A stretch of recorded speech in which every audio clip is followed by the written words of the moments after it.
So, as I said, that perfect studies of the positives and negatives of the tie-up is very important, and this means that always be open to positive ideas. Do not restrain from getting into good business proposals.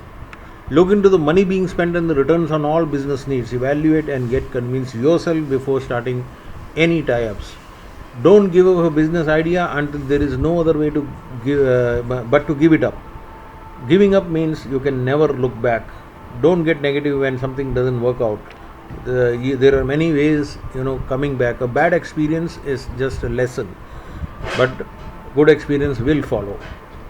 If the product is a fast, this is a very important aspect, that what kinds of business. For example, you are into trading.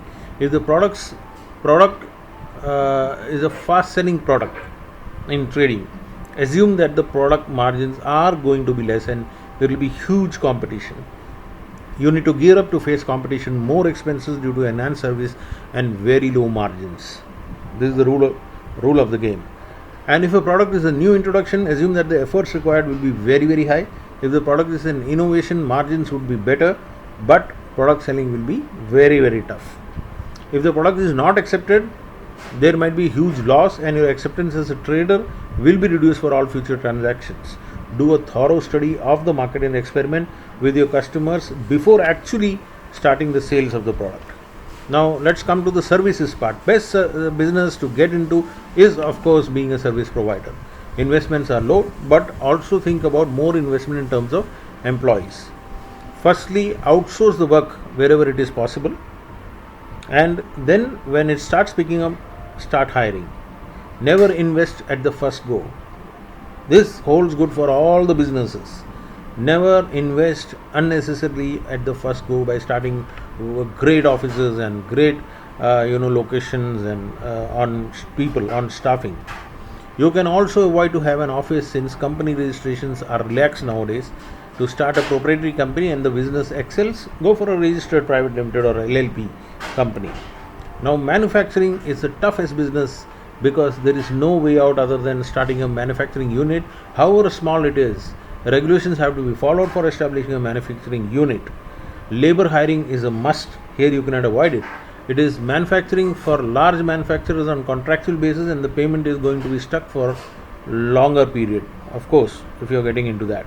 In case of manufacturing and marketing, it will be further difficult. The best positive side is the margins are high and you can decide the price. No geographical limitations as in the case of trading, and if successful, it will be going on for generations. That's the most interesting part of manufacturing. There are exceptions in categories of businesses. Your business might be in all the three categories or maybe a combination of two categories. Anyways, the basic rule remains the same: intelligent planning and low expenses. In the case of two or more categories, you can form multiple companies to venture into multiple areas. Based on the profits, you can continue or discontinue a venture into partnerships without disturbing the most profitable business. This is what I mean, that instead of sticking to one particular manufacturing unit or one particular marketing company, you can bifurcate them into multiple companies, and if you see the profits are not good, you can easily move out of that business without disturbing the entire company, because they are separate companies. Now what we want is that your comments, which will be highly appreciated by us, your queries will also be answered as soon as we can.